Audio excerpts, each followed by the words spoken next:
Hello बच्चों। तो आज मैं साखी इस पद्य का जो तीसरा पद्य है उसका मैं एक्सप्लेनेशन देने वाली हूँ।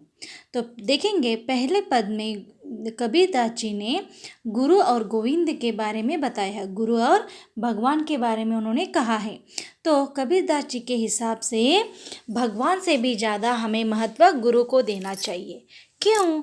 क्योंकि वो कहते हैं कि एक बार उनके सामने गुरु और भगवान एक ही बार उनके सामने आ गए, यथा प्रकार उनके सामने वो आ गए।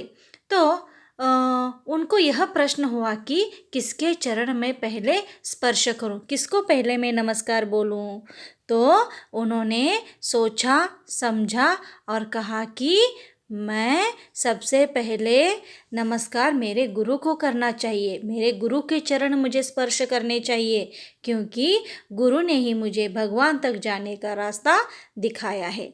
तो मेरे हिसाब से गुरु से भी ज़्यादा महत्व मुझे भगवान से ही ज़्यादा महत्व मुझे गुरु को देना चाहिए, ऐसे वो कहते हैं। दूसरे प्यारा में हमें अहंकार मुक्त जीवन जीना चाहिए, ऐसे कहते हैं। यदि आपको भगवान के दर्शन पाने हैं तो आपको क्या करना चाहिए? अहंकारी मुक्त जीवन जीना चाहिए। हमारी ये जो दिल की गली है ये बहुत छोटी है। यहाँ भगवान और कौन? भगवान और अहंकार दोनों एक साथ नहीं रह सकते हैं। यह दूसरे पद में उन्होंने कहा है। तीसरे पद में काकर पत्थर जोरी कई मस्जिद लाई बनाए, ता चढ़ी मुल्ला भांग दे क्या बहरा हुआ खुदाए। तो कबीरदास जी कह रहे हैं कि मुसलमानों द्वारा की जाने वाली पूजा पर उन्होंने यह कहा है। तो जैसे हम सुबह उठकर हम मंदिर में जैसे बेल बजाते हैं, ये जैसे उद्बत्ती ये वो लगाकर हम पूजा करते हैं, तो इसी तरह ये जो मुसलमान हमारे भाई बंधु है, ये उनके मंदिर को उन्होंने क्या कहा है? मस्जिद। ओके। तो कबीरदास जी कहते हैं आपने कंकर पत्थर मीन्स व्हाट, छोटे मोटे आपने पत्थर जोड़कर मस्जिद बना ली है, मंदिर बना लिया है।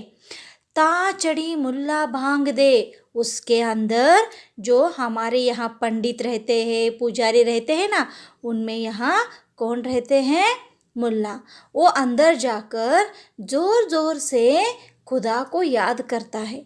ये क्या तरीका सही है? तुम्हारा भगवान क्या बहरा हुआ है?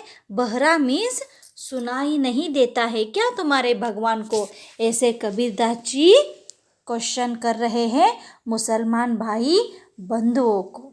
तो यहाँ ऐसे उन्होंने क्यों कहा है? इसलिए कहा है कि जो मुसलमान लोग, आपने सुना होगा हर एक गांव में रहता है ये क्या, ये जो सुबह के 5 बजे हो या शाम के 5 बजे हो, ये मुल्ला अल्लाहु अकबर ऐसे करके चिल्लाते हैं।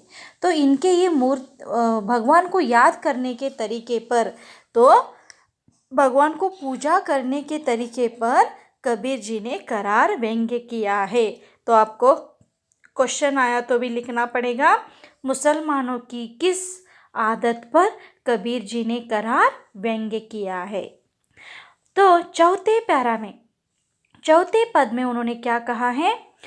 पाहन पूजे हरि मिले तो मैं पूजू पाहर, पाते ये चाकी भली पीस खाए संसार। तो पहले मुसलमानों को जोर जोर से भगवान को याद करने के तरीके पर इन्होंने करार व्यंग्य किया है। उसी तरह हमारे जो हिंदू लोग हैं, हिंदू भाई बंधु हैं, उनके जो पत्थर से बनी हुई मूर्ति की पूजा करते हैं ना, उस पर भी उन्होंने करार व्यंग्य किया है। मूर्ख लोगों कहते हैं, पत्थर से बनी हुई मूर्ति की पूजा करने से आपको सब कुछ मिलता है, तो मैं जो बड़े बड़े पत्थरों के पहाड़ है ना, उनकी ही पूजा करता हूँ, देखे मुझे क्या मिलता है। तो हिंदुओं की मूर्ति पूजा पर कबीर जी ने करार व्यंग्य किया है। वो कहते हैं कि पत्थर से बनी हुई मूर्ति की पूजा करने से अच्छा है कि आप उसी पत्थर से बनी हुई चक्की अच्छी है, क्योंकि उस चक्की से लोग अनाज पीसकर खाते हैं। तो देखो बच्चों, चक्की मीन्स व्हाट? बीसुगल्लू। आप कन्नड़ में बोलते हैं ना, बीसुगल्लू। Okay, yes. तो पत्थर से बनी हुई चक्की ही अच्छी है, उससे अनाज पीसकर लोग अपना पेट तो भर लेते हैं। तो मुसलमानों के जोर जोर से चिल्लाकर भगवान को याद करने के तरीके पर कबीर जी विरोध करते हैं, और हिंदुओं की मूर्ति पूजा पर कबीरदास जी ने क्या किया है? व्यंग्य किया है, तकरार किया है, विरोध किया है। लास्ट, सब धरती कागज करे, लेखनी सब बनराए, सात समंदर की मसी करे, गुरु गुण लिखा न जाए। तो आप ये मत समझो कि कबीरदास जी भगवान के विरोध है। नहीं, कबीरदास जी भगवान को मानते हैं, लेकिन जिस तरह से हम दुनिया के लोग अलग अलग तरह से भगवान की पूजा करते हैं, उन्हें याद करते हैं, वो उन्हें पसंद नहीं है।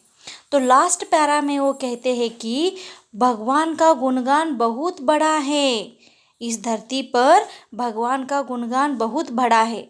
हम बोलकर भी व्यक्त नहीं कर सकते हैं और लिख कर भी हम व्यक्त नहीं कर सकते हैं।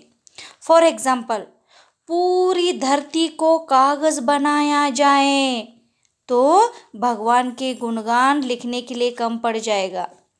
जितनी धरती पर जंगल है, उन जंगलों को काट कर उनके कलमे बनाई जाए, कलमे मीन्स पेन, लिखने के लिए वो कलमे भी कम पड़ जाएगी। और सात समुंदर का जो पानी है उसे हम शाही बनाई जाए, शाही मीन्स इंक बनाई जाए तो भी गुरु के गुणगान हम लिखने को कम पड़ जाएंगे। तो टोटली कबीरदास जी का यह कहना है कि गुरु का जो महत्व है, जो गुणगान है, वो बहुत बड़ा है। हम लिख कर भी उसे व्यक्त नहीं कर पा सकते हैं। चाहे हम धरती को कागज़ बनाए जाए, जंगल की पूरे पेड़ों को काट कर कलमे बनाई जाए और 7 समुंदर का पानी मसी बनाए जाए, इतना सब यूज़ करके भी वो कम पड़ जाएगा भगवान के गुणगान लिखने के लिए।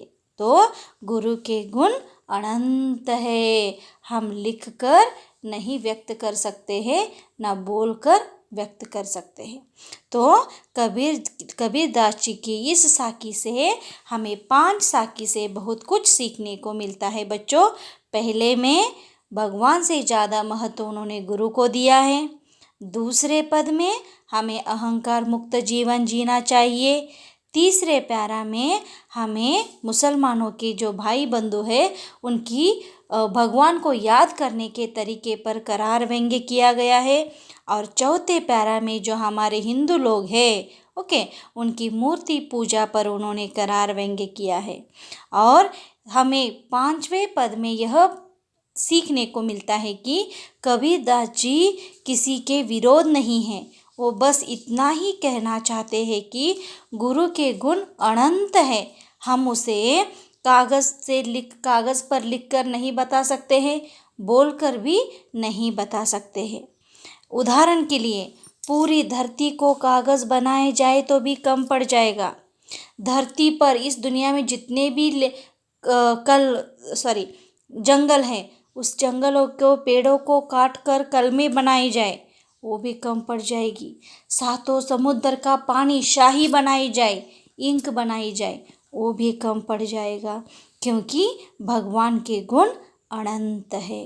तो इस तरह से बच्चों जो पहला जो पद है उसका एक्सप्लेनेशन इस तरह से है। आप अच्छे से वर्कबुक के हिसाब से भी एक बार रीड करो। Okay, bye, have a nice day.